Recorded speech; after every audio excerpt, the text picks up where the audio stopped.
talking about this relationship between media and theater. David Shumway will be here the week after from Carnegie Mellon, and he'll be talking about August Wilson and The Wire, to be determined.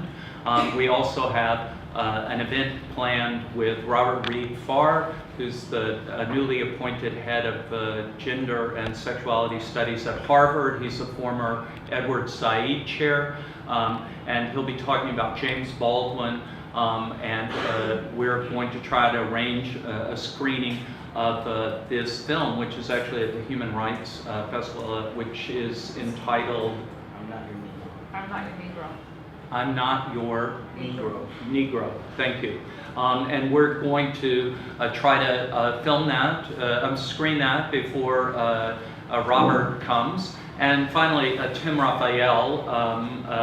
Well, there are two other events. We're going to have a panel right after the U.S. election, which will be on November the 7th, the day after the election, to talk about it with a number of different people. And then in mid-November, hi, come in. Glad you found it.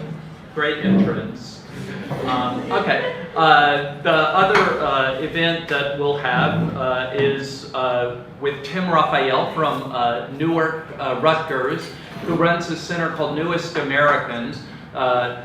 Newark, New Jersey is one of the most diverse cities in the United States, and this project is all about immigration and will allow us to have a much larger conversation about one of the most significant issues in the United States. I would like to take this opportunity to also introduce our new program coordinator, Vanessa Breeding, who is over here. Many of you know her already. I'm so happy to see Greg, to see Sarin, to have Sari here. I'd like to emphasize that we're very open in terms of suggestions for programming, working together.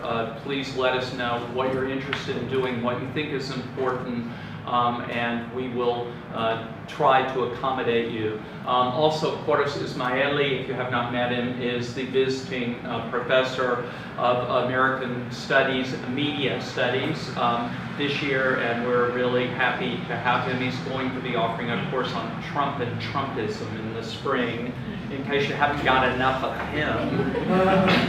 Okay, I'll make the introductions relatively quick, in spite of the fact that I could go on for a very long time about the guests on the panel. I'm just going to start here with Sari Hanafi, who is a professor of sociology here, and he's the editor of Idafat, the Arab Journal of Sociology.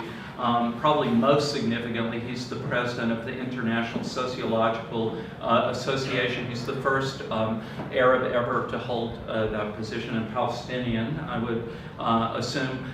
You can go on the website. He's also the chair of the Department of Sociology. I was. Okay.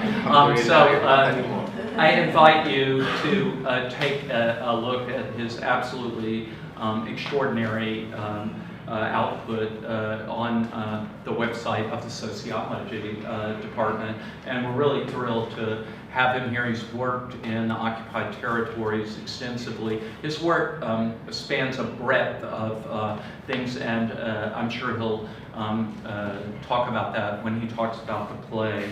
The play, of course, that we're here to talk about is My Name is Rachel Corrie, and the person who's most responsible for bringing this all together is Rachel Valentine Smith, here second from the end. She is the artistic direction of, it's The Faction? The Faction. Yeah, The Faction Theater, in London.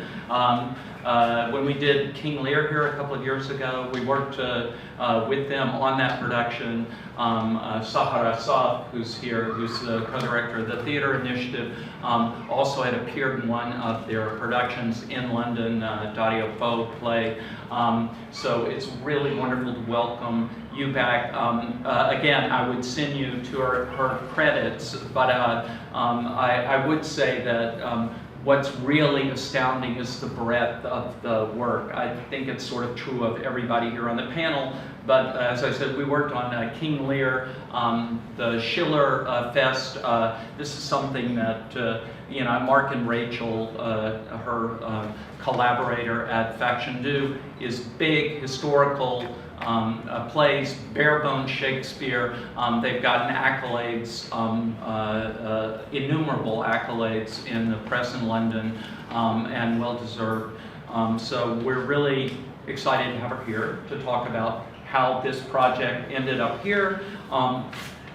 Mark, I mentioned Mark Lapacker, is also a director, writer, and producer, and artistic director of the Faction. My colleague, Sahar Assaf, is, as many of you know, an actress, a stage director, an assistant professor of theater here at AEB, and the co-director of the Theater Initiative. She most recently translated and directed Garcia Lorca's Blood Wedding, which was done up in Havana last spring.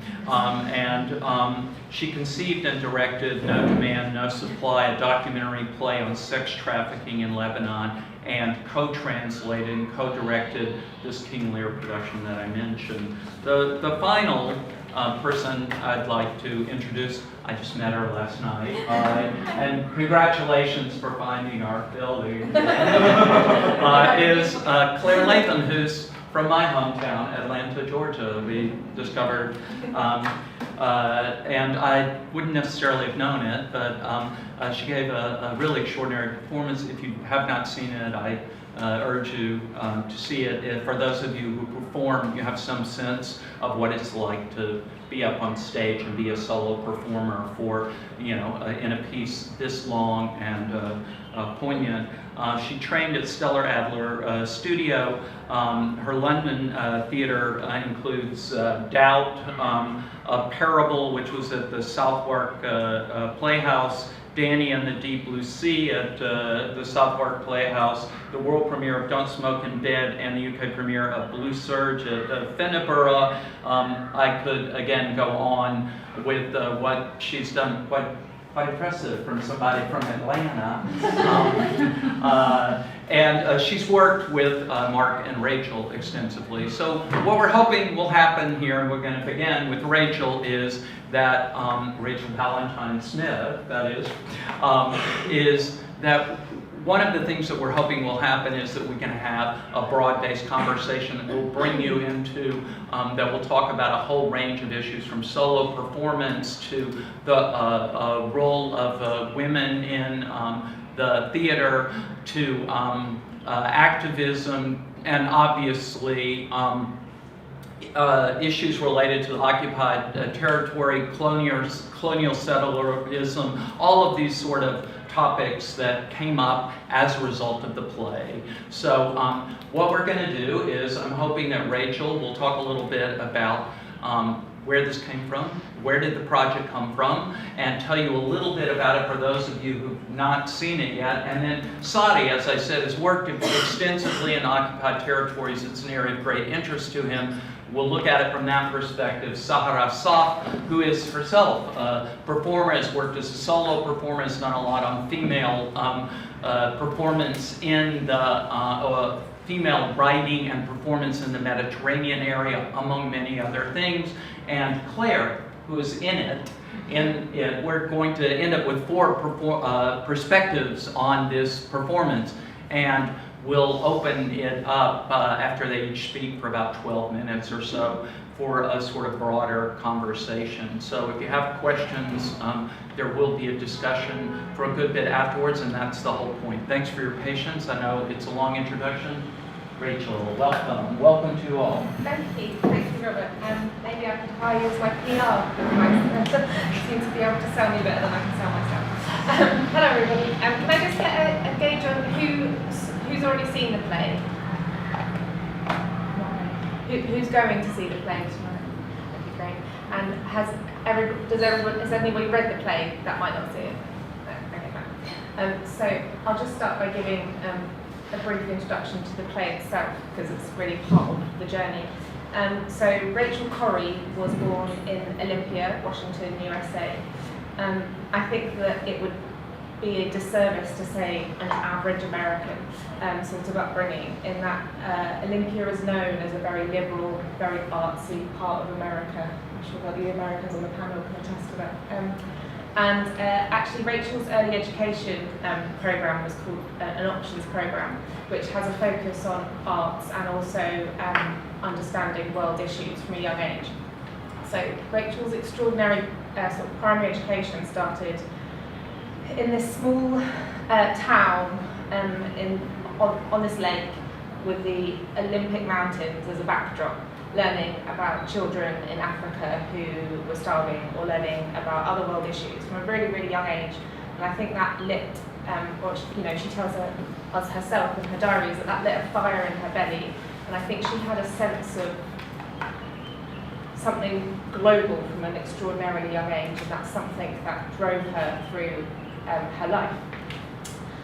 So as Rachel grew older and went to college, she stayed in Olympia and went to Evergreen State College, which is, again, has a reputation for being very focused on arts, very liberal.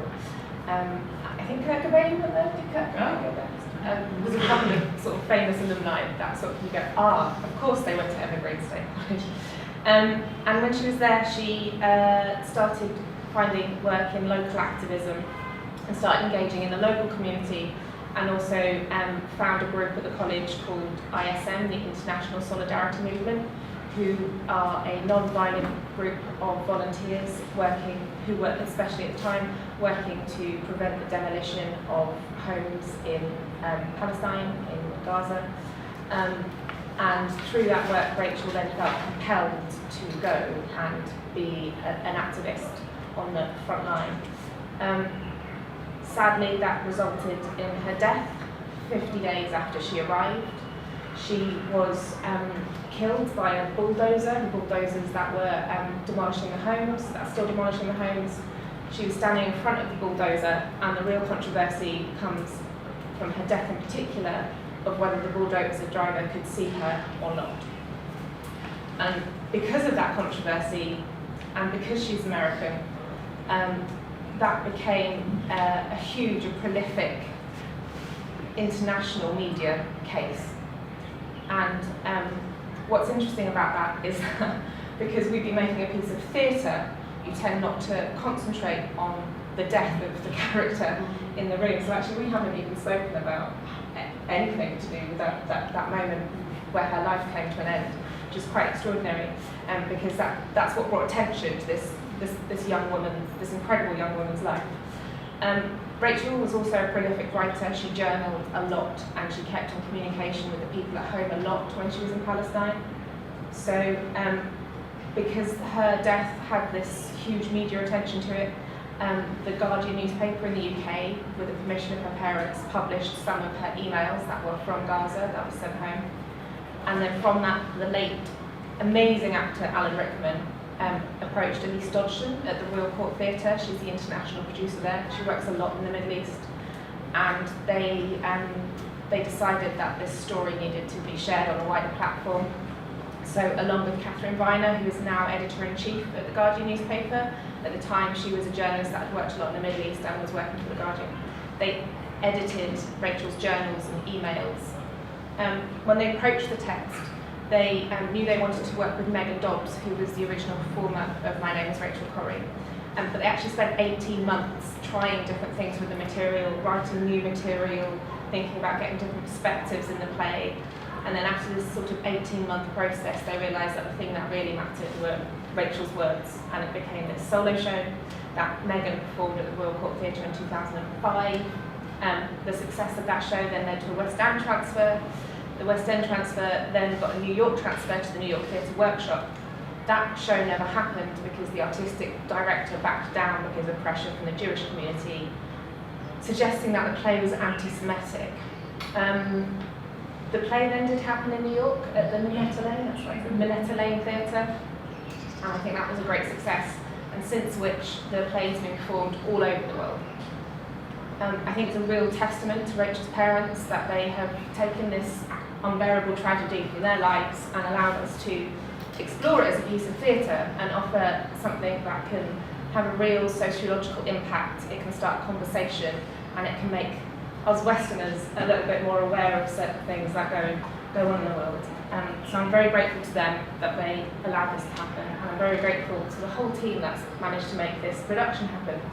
It was a play I was aware of. I never saw the original production, but it was a play I was aware of, and it was, as a director, it's one of those plays in my pile of plays I must do.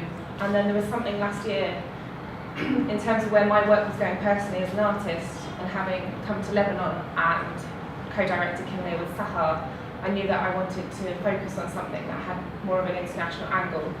And so I said to Mark, I think this is the play I want to do next. I'd mentioned it to Clare. At the same time, we were having conversations, and we're still having conversations with the British Council here about work we can do in Lebanon, because Kinley was such a fantastic experience for us. There's a lot of work that sort of gets labelled as cultural exchange, but I don't. The exchange that we had on this project was so rich and so reaffirming in terms of what theatre can do, what theatre can be, that we were really keen to continue our collaborations here. So then Cindy Metzler at the British Council said that she really wanted to be part, or she wanted the British Council to be a part of this inaugural European Theatre Festival here in Beirut. Did we have anything on the table? So we offered her a Shakespeare, and we said, we're also developing My Name is Rachel Corrie. She took both to the European Union table, and the whole EU organisation said it has to be My Name is Rachel Corrie. This play is really important. It'll have a really big impact on the audiences. And what's amazing, and also the reason why it's so important to the British Council is because we've stupidly voted for Brexit. And so Cindy and the British Council are having to prove to the rest of the European Union that we have a place in that conversation as British people, British artists. So this extraordinary convolution of sort of global events has led to us as a predominantly British company working with an American actress coming to Beirut and performing a show that is about this extraordinary woman's journey from America to the Middle East. So it's been an incredible experience, and I really hope that those that have seen it and those that do see it can really gain something from the experience. Well, we'll continue to have this conversation, and as I said, join in. I'm really glad that Rachel mentioned that, you know, two of our partners here are the British Council, and as I mentioned, Sahar is the co-director of the theatre initiative. So we're working with a number of departments and programs here, among them media studies and women and gender studies. This particular one, interestingly, we're the Center of American Studies, and we're working with the British Council, which is really quite wonderful to do a play, again, about an American with an actress from the US in Lebanon. So this is our international mission made manifest. Sari, Hanafi? Yeah, thank you so much, Robert. When Robert suggested me to talk, I mean, I was a little bit hesitant, but because I met Rachel in Beit Sahur when she was trained to be a non-violent activist in 2003. So I follow, of course, closely the debate at that time. I adventured to talk, and you will see I have more relation than this to all this story.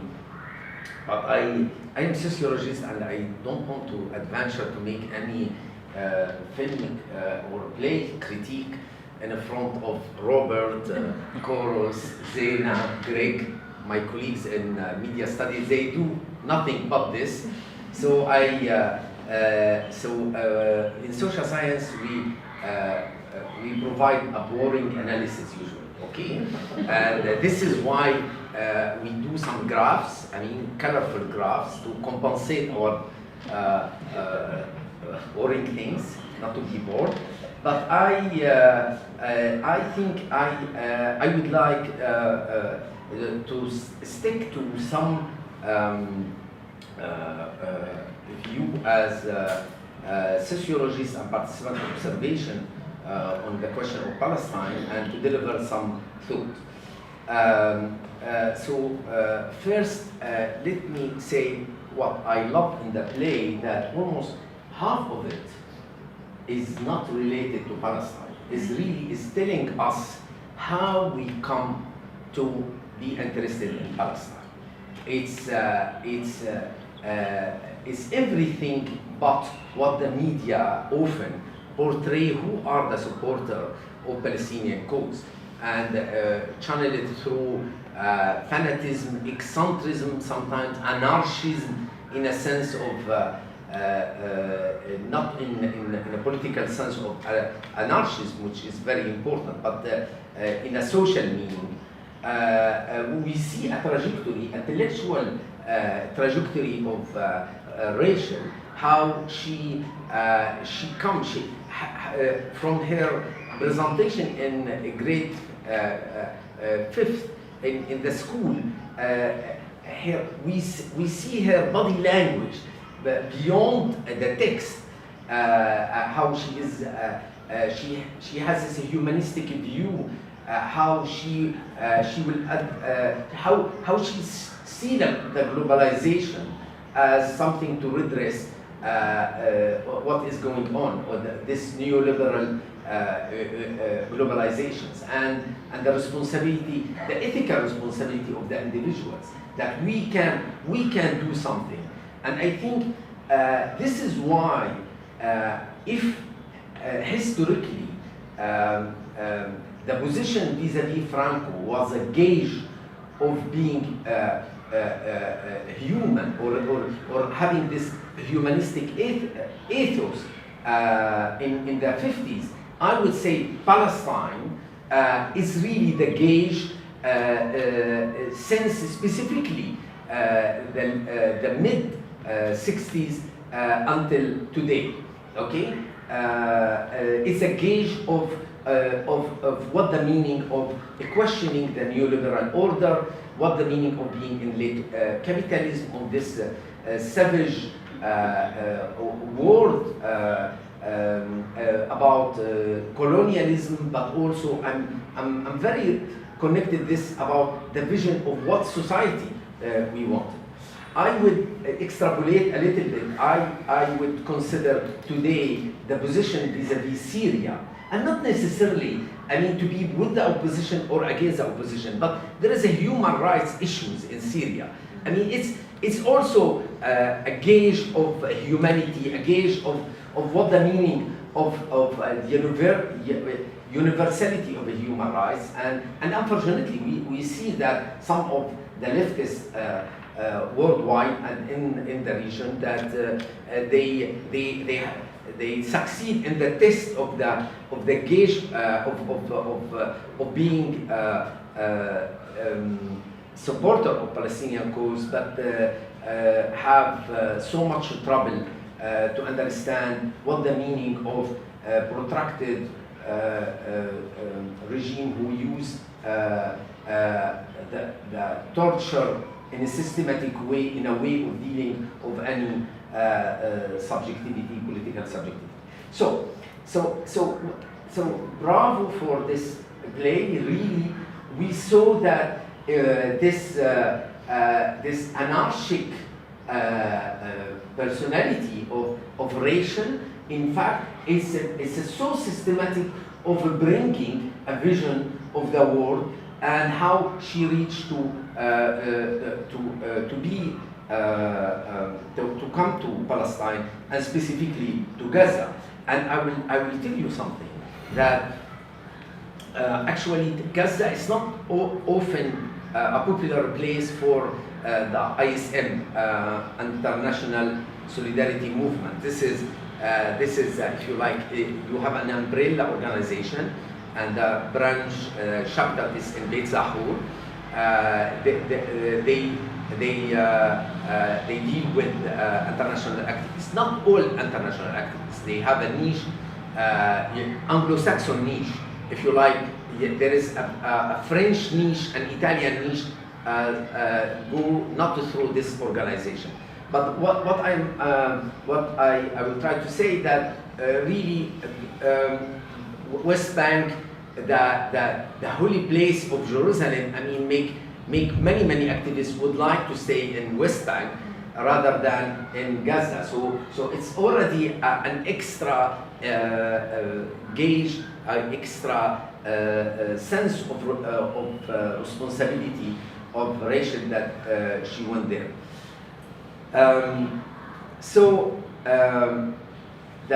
I have 2 points about the play, and then I will say something about what the meaning of being a member of ISM or this kind of activism. So the second point is it's very interesting that all these conversations with her parents. Okay, so we see Rachel, I mean, negotiate with and I like all this. I mean, I was surprised. It's harsh criticism to her father. I mean, and we see it in the play how her father. I mean, a kind of someone like working in financial market. I mean, how he see the world very different from her, and how she will explain to him that suicide bomber Palestinian are also bring. It's a part of the cycle. I mean, you cannot isolate it and as an episode, a terrorist episode in this Palestinian-Israeli conflict. So, but what? So we are lucky to have all this diary and email exchange. But it reminds me my exchange with my parents, because I came to Lebanon. It was my second time. During the Israeli invasion in 1982. So I was, in that time, a student in Damascus University doing civil engineering, nothing to do with sociology. You see, more boring than sociology. Okay, so I came and I have a long conversation and 24 hours of negotiation with my parents in the refugee camps. I grew up in Yarmouk camp in Damascus, to convince them why I should go and leave. And it was in the time, I just to remind you, it was the exam time for Damascus University. So I lost one semester to go and stay 2 months during the invasion. So it was almost the same conversation, not about why Palestine, but is a kind to say why you. I mean, those who fight they are not intelligent like you. I mean, going to civil engineering. Look, I mean, my dad told me, look to Fidaiyin, look, because they have nothing to say, to do, they become Fidai, something very nasty. And I am sure he is saying this, it's not because he is convinced, but he tried to use all the different arguments to prohibit their son to go to Lebanon. So really, I found so genuine this kind of exchange, and you can find it in different contexts. So now I would like to move to my third and last point, to disclose for the first time in my life that I did a survey about ISM, okay? And against all what I see, some of my students who took my class on graduate research method, where I say, no censorship, you would never, I mean, you have ethics of responsibility, how you deliver your data, but you don't censor your data, okay? So against this overarching principle, if you like, yes, I did almost 72 interviews with a member of Solidarity Movement activists, French, Italian, British, American, mainly in this four. And I was very curious to know why. I mean, mainly about their their motivations, why they are interested in Palestine. And actually I refused to, I didn't publish it because in that time I realized I'm talking of feeling social injustice and the global injustice, this humanistic ethos, or ethics of a humanity. I mean, to have this is very strong, and we find it among many, I would say, leftist group that they have politically in the left, where you find them coming to Palestinian issues. And the second big motivation is quite religious. So especially among Italian and some British. I mean, if you like to kind of theology of liberation, many of them Jesuit from the Italian side. So it's a very interesting. So you feel that it's not about the place of Jerusalem. Huh? Let's put it clear. It's not like it's not a kind of that we have responsibility vis-a-vis Jerusalem. Not at all. But I mean, it's clear they come through a kind of a Jesuit education. And not necessarily Jesuit. I mean, I found also Dominicans, etc. But they come from orders, and they really from there they were sensitized politically to the question of Palestine. So this is where I see why I insisted in the question of motivation. Actually, I did it after a tour I did it in France. Talking about Palestinian, about the second Intifada. So I was touring in many places in France, and in many places it was a criticism of a mythical figure in France called José Bové. José Bové is a leftist guy who smashed the front of McDonald's in Champs-Élysées, really is a very symbolic McDonald's. So and he had a trial, and he went to the prison for that. So just to show you that it was a big story, how you localize some kind of multinational neoliberal actors, sovereign-free actors like McDonald's. So it was a lot of criticism of José, and when I mentioned José Bové, who was I forgot to say what this is. He is a head of one of the union peasant union in France.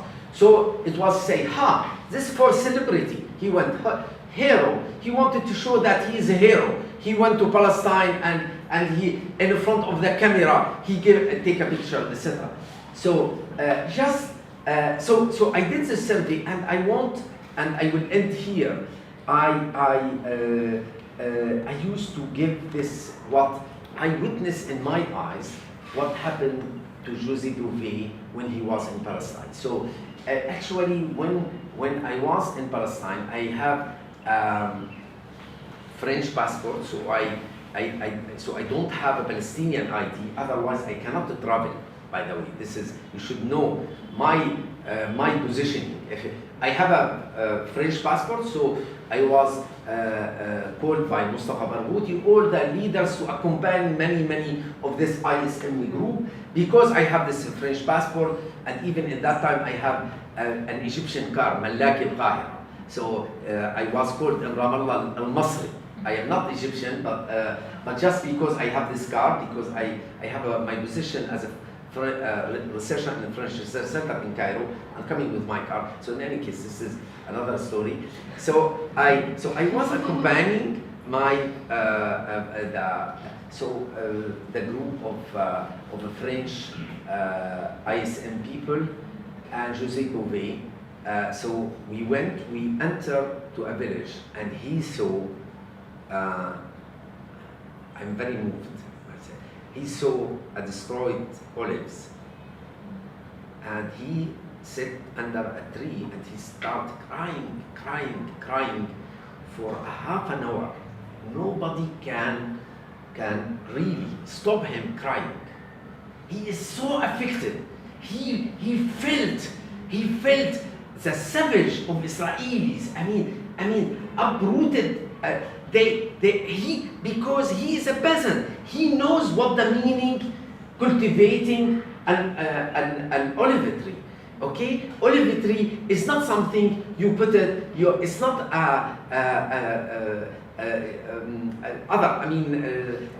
apple or etc. No, it needs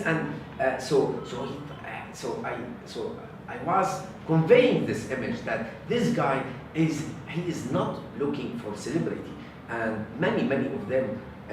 I know Rachel lost her life, but I mean many of them they lost something. There is almost the statistics during the Intifada. If my memory good, in 2005 when I left Palestine, almost 17 persons from ISM lost something, a hand injured. I mean, it was some heavy injury. So it's really. I mean, we should. This is why, and I will stop here. I cannot tell you. I mean, people here, when I came here, so I take every year my student to Shatila camp. And always I have some young Lebanese or etc. say, going to Shatila, going to Burj Barajni, etc. So I always telling them, they never ever touch. I challenge you, if anyone give me one example of a harm arrived to a non-Palestinian in a refugee camp, and specific any or international, because for the Palestinian is the ultimatum, the utmost sense of solidarity is to come to visit them while they are in their plight. I stop. Thank you. That was absolutely wonderful, and I can't imagine anything better for performers and for people who are artists and theater makers than to have this kind of insight.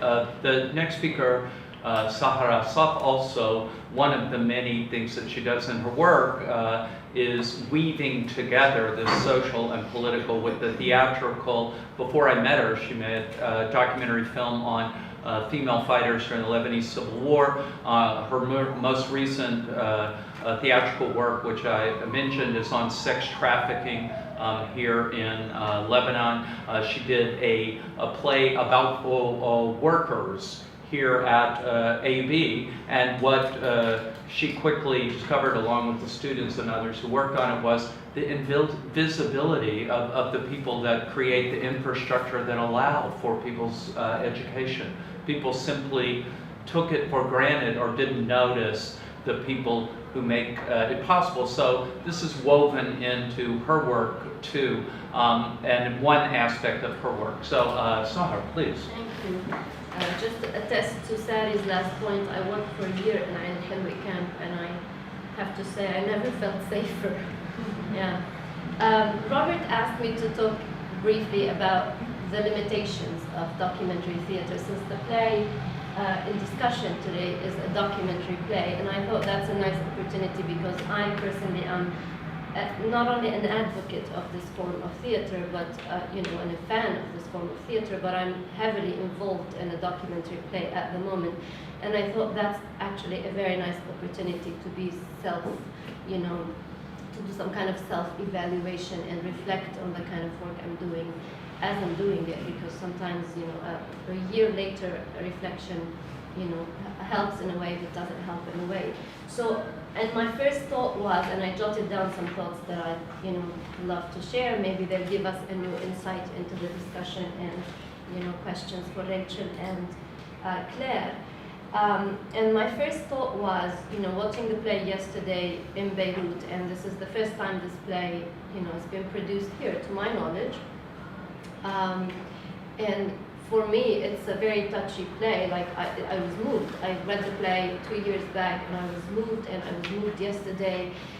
But at the same time, I know the story, and I don't need to be convinced, and I don't need, I'm very compassionate to the story of Rachel, and I see all the details. And this is one challenge, I think, of documentary theater, and I guess it also applies to other forms of theater, not only documentary, but maybe documentary, I say, because documentary theater usually have an agenda. So it's not art for art's sake, I would say. And that is, the kind of people that come see this kind of theater are usually not the people that we are targeting, not the people we would like, these are the people who avoid the documentary piece that we're working on are usually the people that we would like to see. So that's a kind of dilemma, and I remember reading some of the scholarship, because I gave this play to my students in 2006 while we were working on another verbatim or documentary play. I'm very now careful about using the word verbatim, but documentary, about the experience of janitors at AUB, and we used My Name is Rachel Corrie as an example of documentary theater.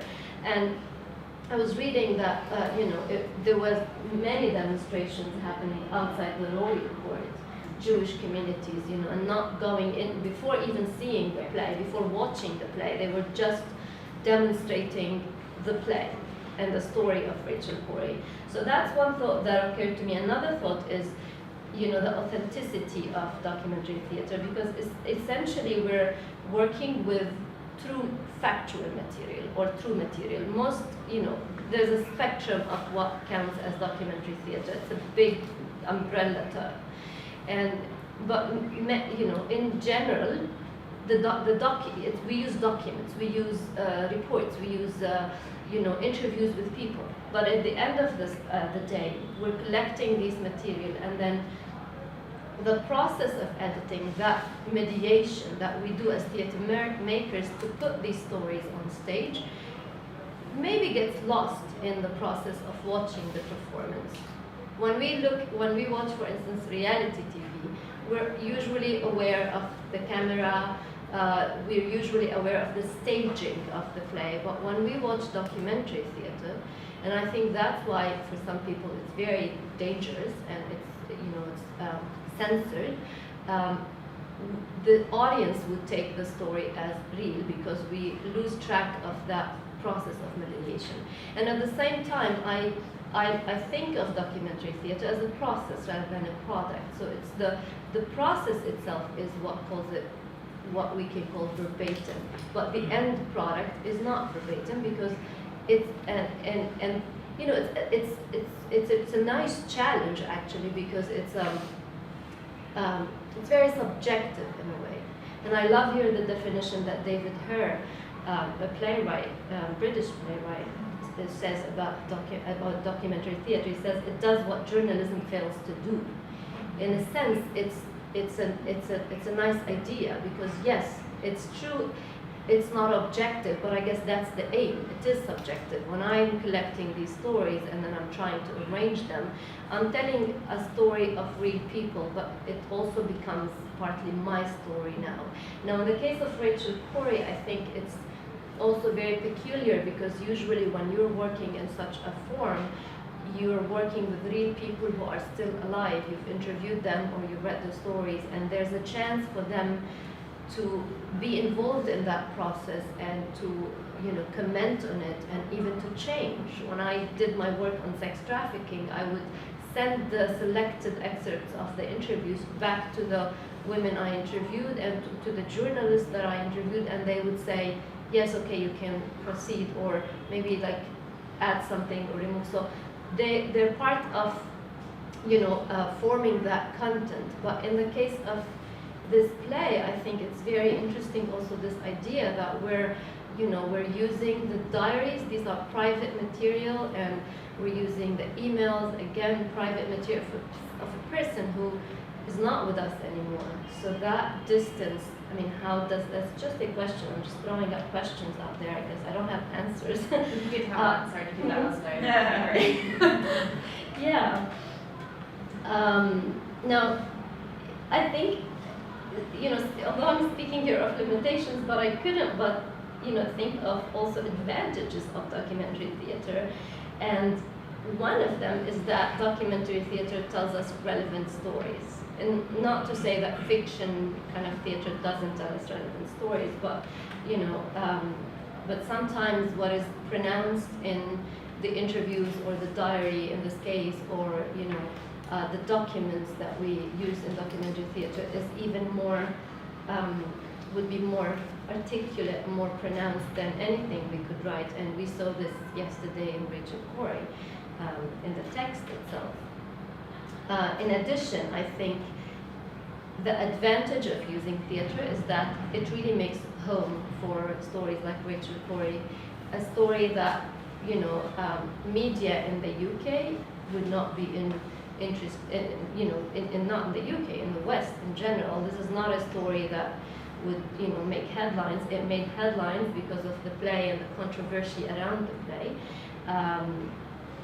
You know, but and at the same time, it gives us an answer to the question of the why. That's why I think it's superior to journalism, because, and as you said, Sari, like the first half or more of the play is not about Palestine. And this is very interesting because this is the part of the story that gets lost in the media.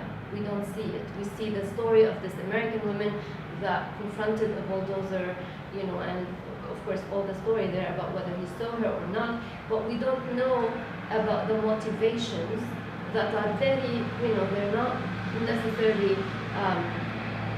exclusive to an American woman. These are things that we, as, you know, people involved in politics or concerned about the communities we live in and reflective about these communities, we would think about. We, you know, you feel connected to that woman despite the fact that there's oceans separating us.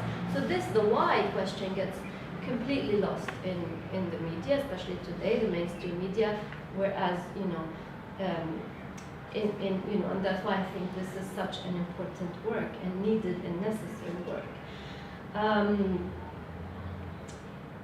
I go back to the limitation and I say probably a nice problem in documentary theater is that we're trying to give voice to people, but at the same time we're censoring.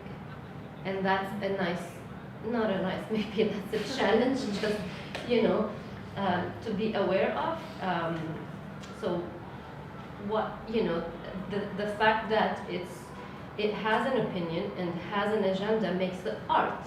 It's not, you know, but at the same time it's, you know, subjective. And the last thing I would say, I'm just gonna keep it short, is that the play, Rachel Corrie, is an example of a theater that, you know, opens a conversation with the people. Usually this is one of also the advantages and the aims of documentary theater. It's not only the play, it's what happens after the play. So it's the process that leads to that product, but then what comes after it is very important. So I would like to, on this note, thank Rachel and Clare for bringing this project here, and Mark and Robert for putting us all together here. Thank you.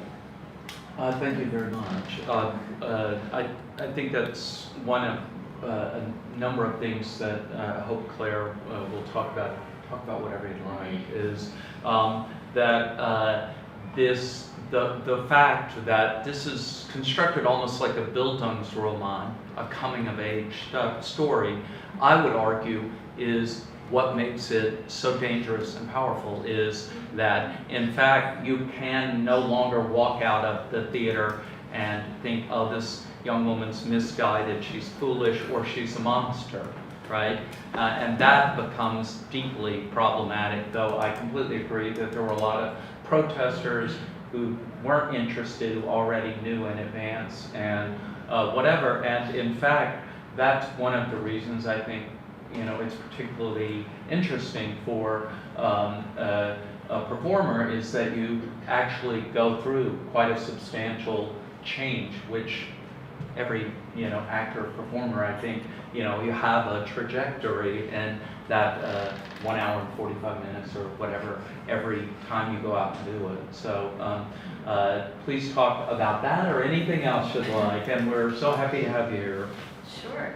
I mean, Do you want to talk a little bit about what it's like? it's a little bit terrifying.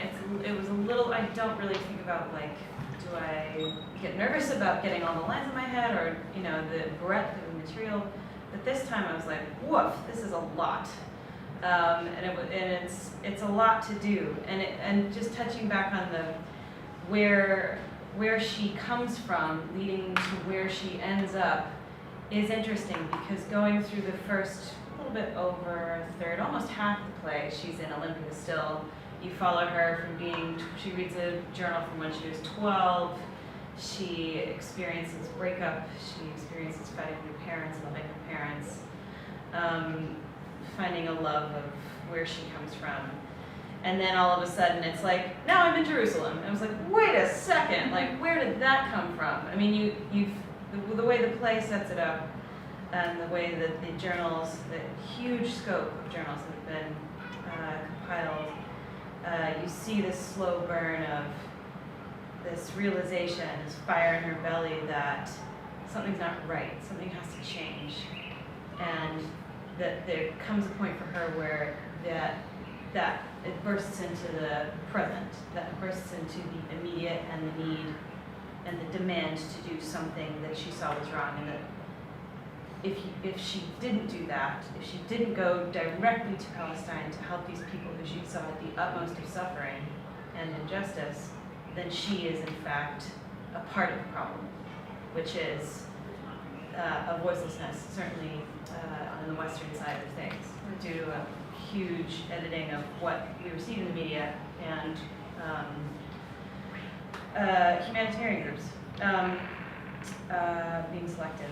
But and as Sahar was saying, it's very daunting, I think I would say, to look at this huge scope of work, these journals, and there's a book of her whole collected writings, scribbles from childhood all the way through right before, like probably the day or maybe the day before the day that she was killed.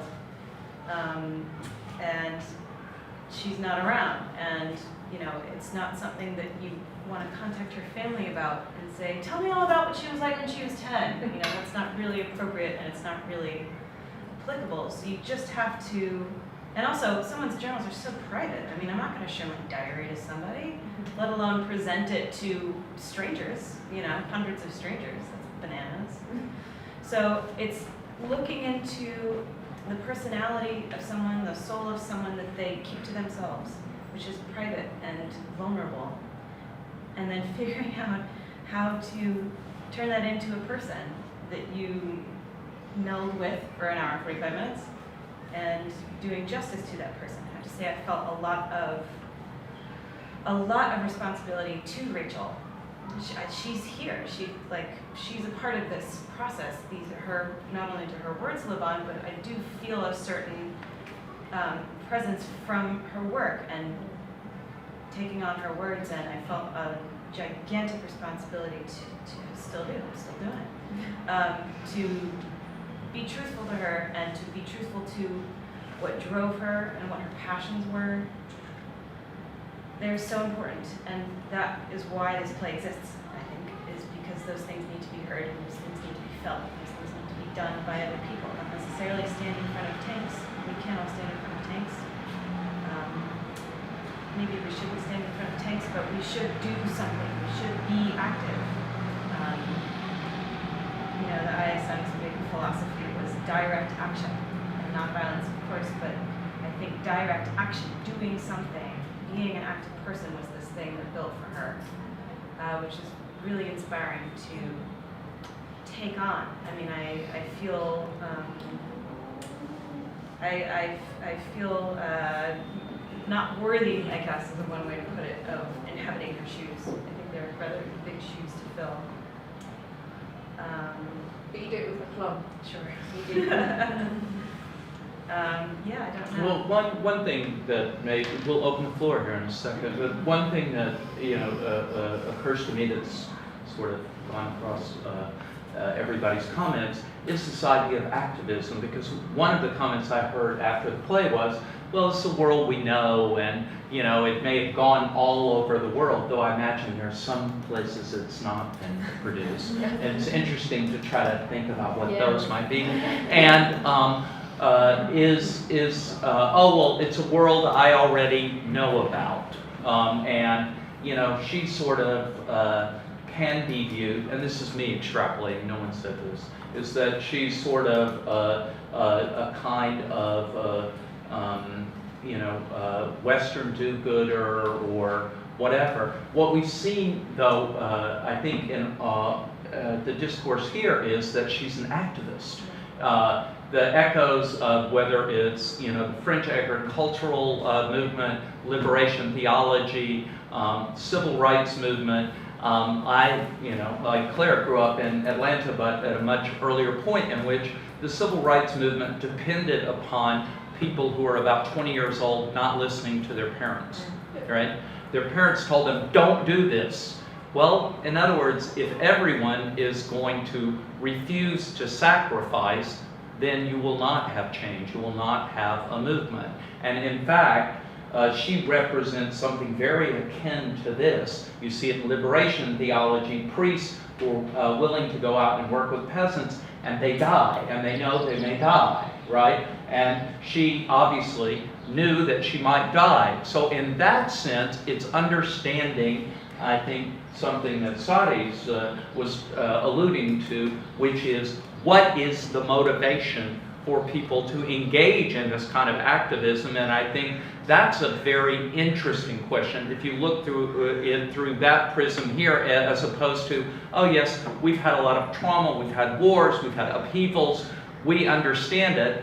I don't know how many people have gone to Gaza here. Could I see a hands? This is Sadi's point. He's been to Gaza, right? You're seeing a really extreme version of something that, you're putting your body on the line. And in all of these other instances I'm talking about, you personally are unlikely to benefit from this. And so you would ask, well, why would you do that? Christian ethic?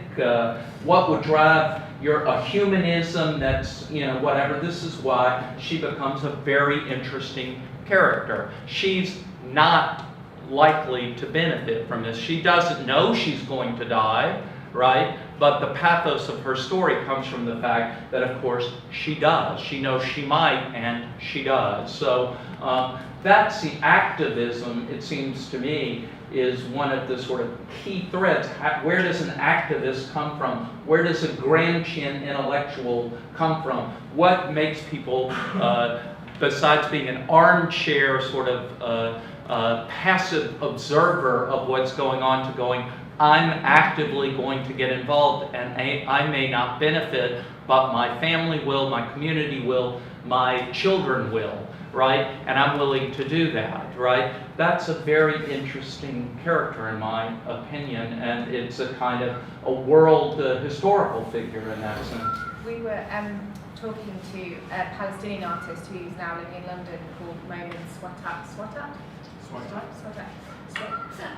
who he's an actor and a writer, and he grew up in the West Bank, but he was saying that the thing he's understood, the thing that connects all of the people that he's met from outside of Palestine, people that have come through the ISM or other organisations, isn't necessarily just a sense of wanting to do good, but it's a sense of culpability, the actual responsibility, the sense that our tax money is funding this, in inverted commas, conflict. So I found that really useful, because I think that connects to some, in terms of the play, that connects to directly to some of the things Rachel talks about.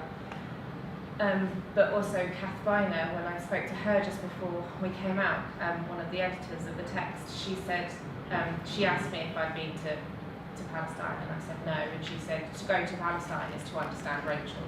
And I think that's really important in terms of once you're there, and Rachel says it herself, nothing can prepare you for knowing what it is like until you are there. And I think that's really important to not judge people that are there when you, like you say, you know. And is there a moment, Claire, in the play in which that kind of recognition, I actually, again, thought what Sari said was incredibly insightful. In other words, that it becomes a litmus test, or whatever it is you want to use another term, of a kind of progressive sensibility in the last 75 years. It's like, what do you think about this? Much like the Spanish Civil War was in the 1930s. Is there a moment where she realizes, like, you know, British citizens who went to fight against Franco realize, I have to go.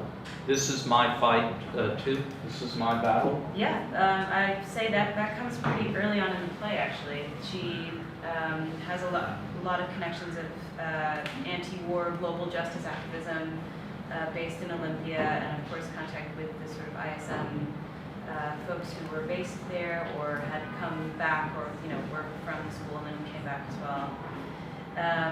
And that seems to be sort of it. So we have the sort of like pre-Palestine section of the play, which is just like Rachel as a girl, Rachel finding her way, and then all of a sudden it shifted, and there's a decision that has been made off camera, as it were, that she just knew she had to go, and in that very section, that very bit where it sort of shifts. She says, I need to go to a place and meet the people who are at the other end of the tax money that goes to fund the US military. And that's really interesting because it's the Israeli military. But if you trace the bulldozers back, and you trace the guns back, they are not from Israel. They are from other militaries in other countries. A lot of stuff from the United States funds its way there. So, and what funds the US military is US tax money. So she understood this sort of chain reaction of what happens when you pay tax money and you don't have a choice, and it kind of just goes where the government wants it to go. We might have a border wall. Cool, I don't want to pay for that, you know what I mean? And I think Rachel understood that deeply and fundamentally, even on a sort of commercial, capitalistic level. Before she went, and then I think once she got there, she, as Rachel was saying, was sort of overwhelmed by how true that was. Well, it's fascinating. This border wall question is fascinating. A lot of Americans, I say this as one, they're able to get it when it's with Mexico. Oh, that's terrible, for whatever reason, they don't seem to be able to make the next step. Okay, so the next step is whatever. It's sort of like, well, it's us. I have a direct stake in this, right? Please, we'd love to open it up. We're, obviously, there are a whole range of things we could talk about. I think what Sahar raised about documentary theater is fascinating. I think, where does Palestine stand in this moment of the rise of the right wing? That Sari mentioned. Now we're watching one after another government become extreme right wing, and we're seeing Palestine more and more marginalized. Mini Trumps. Many Trumps. He's interested in the Trumps. I'm interested in mini Trumps. Yeah. Many or mini? No, mini. Yeah. This is what I was saying. Yeah. Mini Trumps. Both, unfortunately. There's a Brazilian election on Sunday. Are there questions? We'd love to have questions. Yes, Omar. Hi. Please just come up here and say your question into the camera, okay? Because, as a Palestinian and as a person who really believes that the arts can spread and improve the situation, I feel like it's important to bring it here to the Arab region as well, because it's important for the West to see it, but as Arabs, there's a lot of us, including me, who didn't know a lot about the situation and a lot about how things are. But my question is, the issue that it revolves around, like there's an essence of fear and hope, and the words that in the play itself reflect that. But I feel, as a director and actor, you need to kind of push it, or like I'm trying to ask, what are the touch points that you focused on to kind of bring that essence out? And like you said, once you're there, it's completely different. Like you really don't know how it is when you're there. So how are you able to show that to a countless number of audiences, here and in the West? Sure. I'll start and then you can probably say something much more interesting. I think that it's fair to say that we both found the process challenging. It's unusual to have a text that hasn't been written for performance, which is something you've alluded to and connects to some of the things Sahar was saying. And at some point, I think we realised we needed to be brave enough to make friends with Rachel and acknowledge her presence, but also really focus on our job as theatre makers and try and pull out as much of our usual process as we could so that we could end up with a piece of theatre. And it's a real challenge because, of course, the most important thing to us is being sensitive to the fact that this is a real story from a real human, and there's a lot of responsibility with that. So it got to the point at which we really sort of knuckled down and focused on what we could do in terms of bringing a logic to the way that the play is united through the different diary entries or different sort of pieces of writing as it's been edited together. And also using some of our usual techniques, sense memory exercises, that sort of thing, to try and identify what's going on with the character at that point. Yeah, I mean, well, I haven't been in Palestine. I have never witnessed anything like that in my life. I see things, I can see images, but I can't really understand it. I just, I physically cannot do it. But what I can do is sort of use my technique, which is to create real memories, create real images for myself that Rachel would have seen. Watching children be harmed. And that is so fundamentally wrong, so fundamentally scary to be an adult that can't protect a child. And that is sort of a universal feeling, that fear, that disgust, that sense of wanting to fix it, however, like illogically that doesn't, but so that is those kinds of things that I can tap into, and as an actor, I can share the iota of that feeling, and then just follow Rachel's passions. She's so articulate that I just sort of go where she takes me in that sense. But it is a challenge for sure. I don't know how it would be different if I hadn't been to Palestine. It's impossible to say. Yeah.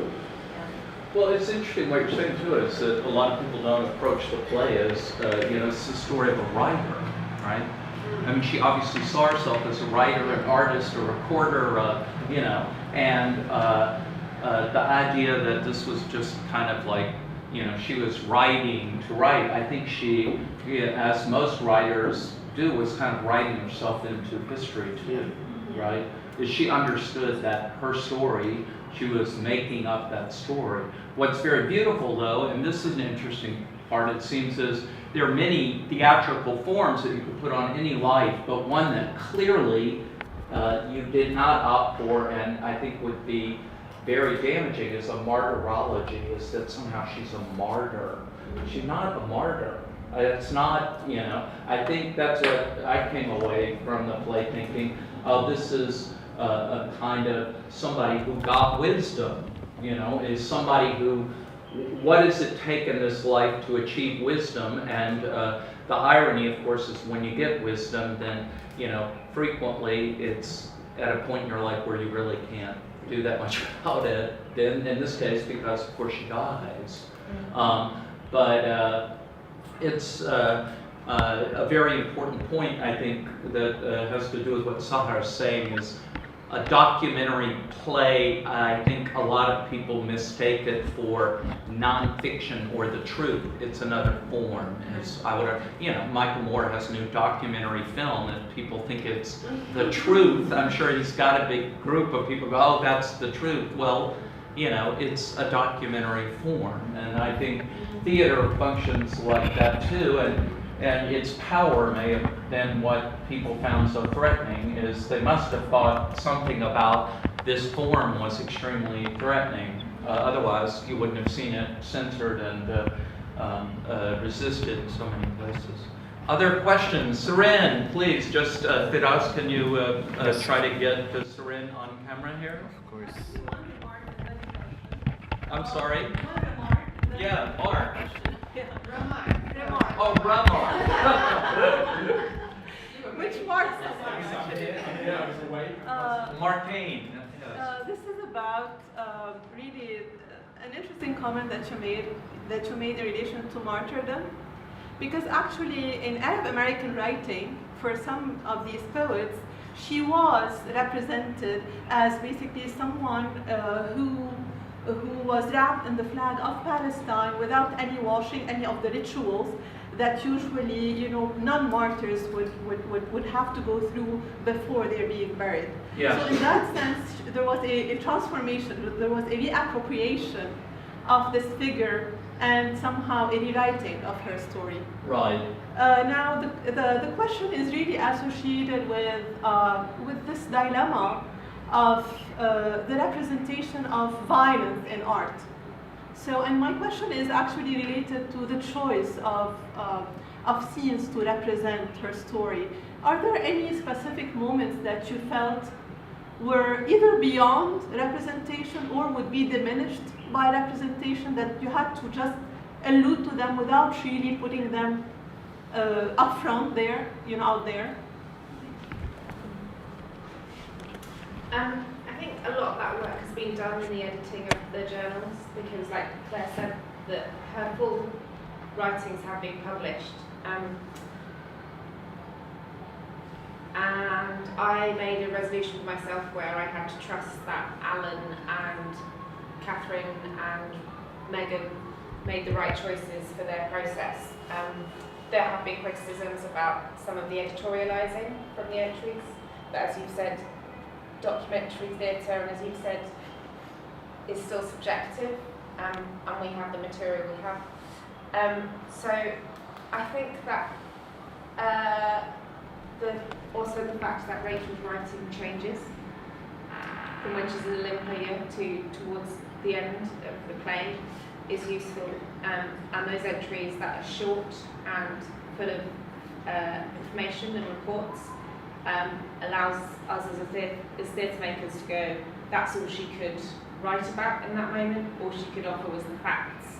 So then we can build an emotional psychology behind that, and then that's where the audience become active in terms of engaging their imagination as to what's going on, and I think that's really important in solo performance. The audience have to be really active. So I don't know if that answers the question. Yeah, I don't know. Yeah. Does that? Yeah, please. No, can I say what I love on this play, that it's not sensational. It's not really put you in a way that you can but cry, but not think. I mean, crying here, it's sometimes it's again thinking. It's or you will be overwhelmed by something that really moves you so much, but I mean at the expense of thinking.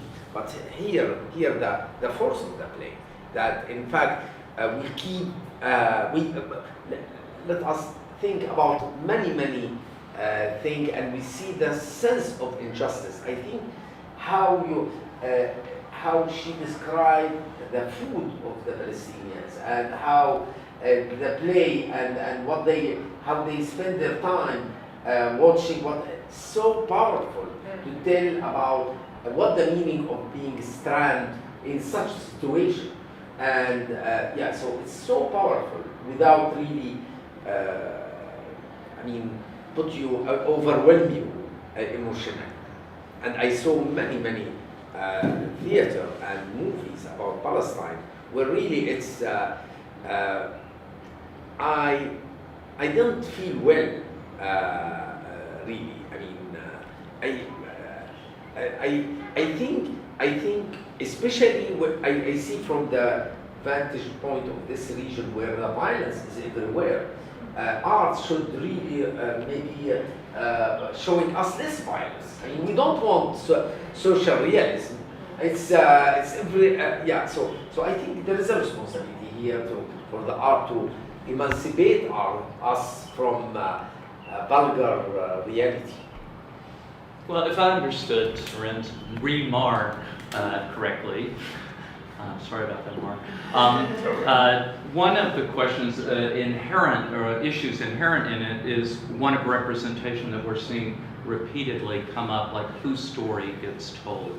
So in other words, the civil rights movement, when you have a film like Mississippi Burning that's about white FBI agents as opposed to black civil rights activists, why is it being told from that perspective, or why is the suffering of some able to elicit a kind of general feeling, whereas the individual suffering of Palestinians every day is not? And I think that's one kind of final turn of the kind of consciousness that Rachel goes through. Is it's one thing to be able to imagine, it's another thing, and I think we're seeing this turn where people are telling their own stories, as it were. I think what Sari's saying in terms of what works in theater is seeing yourself in other people regardless of whether or not they belong to your ostensible group.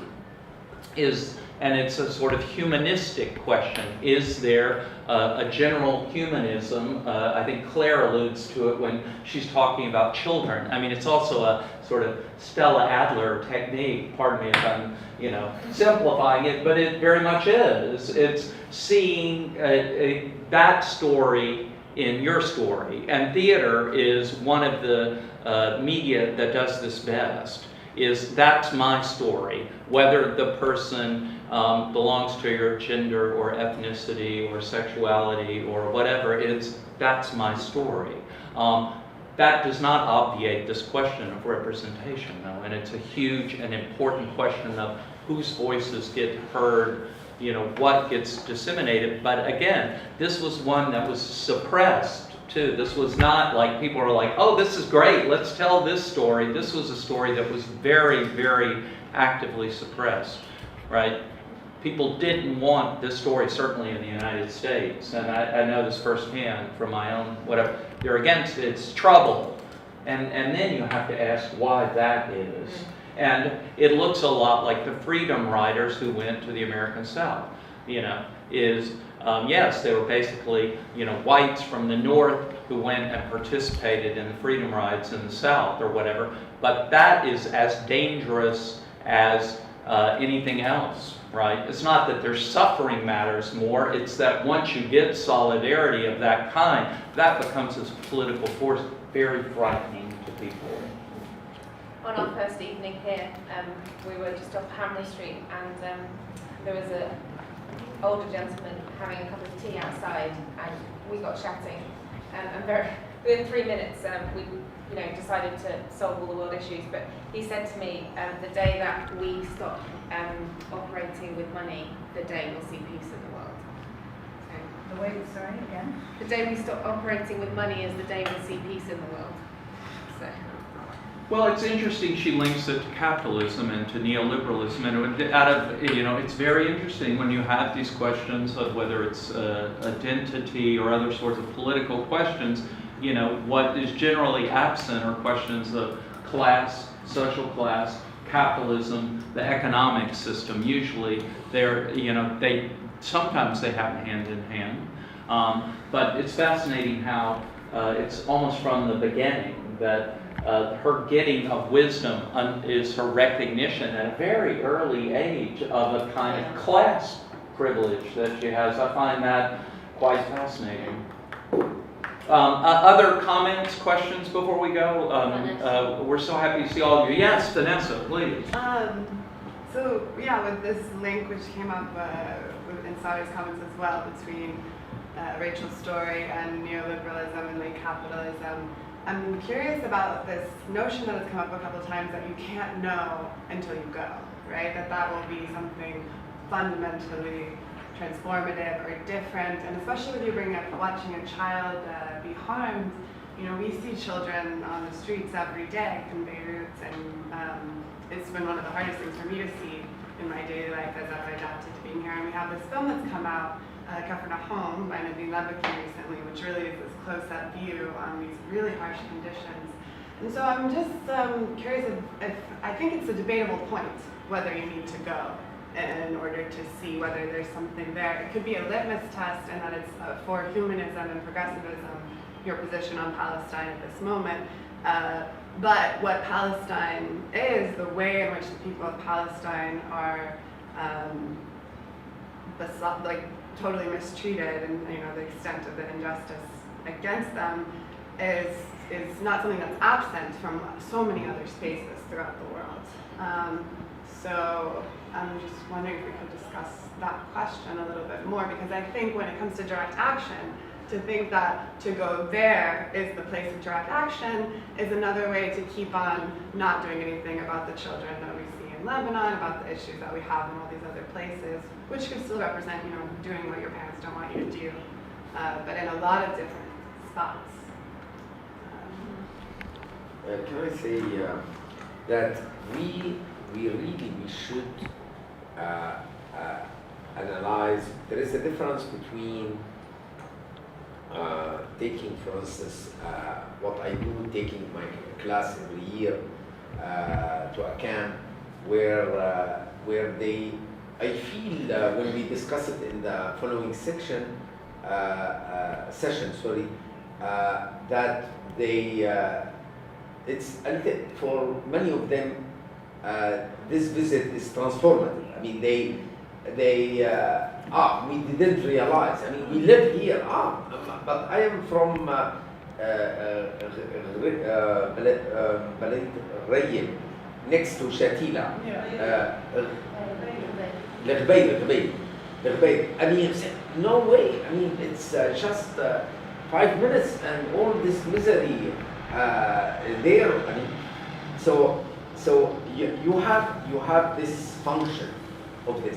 But I would argue that ISM as a concept is really, I see it like freedom fighters. I see it like now the so-called foreign fighters. Now it become like a curse. If you say foreign fighters, you think about ISIS. By the way, those who went to Ukraine to fight either for pro-Ukrainian or pro-Russian, it's also multi-thousands.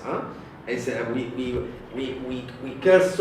Every time we think about foreign fighter, we think about ISIS and etc. But I mean, it's ultimate sense of altruism and go to action. And I will tell you, the Palestinians, they would have never been able in the years of the Intifada, and I would say until today in many areas, to harvest their olives, their plant without the presence of this from. They are a very important witness. I mean, so they are very instrumental. So so it's not only, we should not see with this act of ISM, specifically this ISM, just as to know better the Palestinian cause or sensibilize better about this injustice, political injustice and colonialism, but more than that. Well, any final comment? I'd also like just Rachel and Claire to let you know about the place tonight at Masra Madina again at 8:30 for those of you who didn't see it. Sure, we'll get one more question from Greg. And then on Saturday, it's Zukak at 5 p.m. Zukak at 5 p.m. on Friday, I'm sorry, Saturday at 5. Okay, right. Okay, so Greg, That was an extremely simple question. Well, extremely straightforward question. Is it a conscious decision on your part not to go to Palestine? No, it's just a practical one. We have been talking about this show for a couple of months, and I've been doing other work as well. It's just not something that I could do before doing this show. It was definitely practical considerations, and then I worry about, I think the easiest way for us to get there is through Tel Aviv, and I don't want that to prohibit me from coming to Lebanon. So, yeah. But believe me, you can make a big case even to show it in Tel Aviv.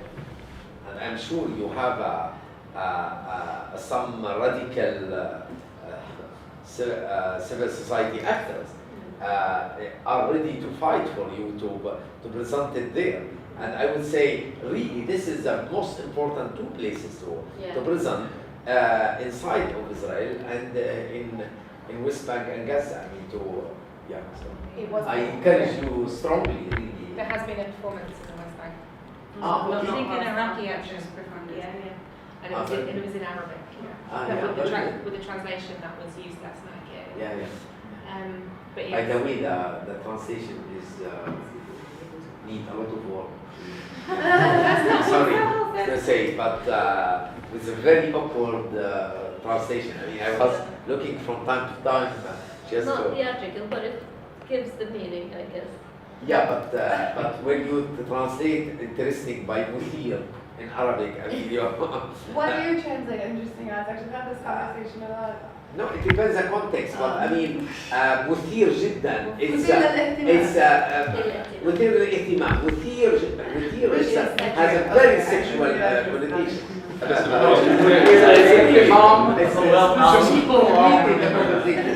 My Arabic stretches to about 12 words, so I'm not. But the translation that's actually used in the production was Riyad Masawi's translation, who was the director and translator responsible for that production in Ramallah in 2008. Strange. Are you volunteering your services to? I don't mind. well, it's the difference between intellectually stimulating and stimulating, right? Yeah. So it's like, that's kind of the difference between, do we have one final question, comment? Anyways, thank you very much. This was a wonderful panel, and if you haven't seen the play, go see it.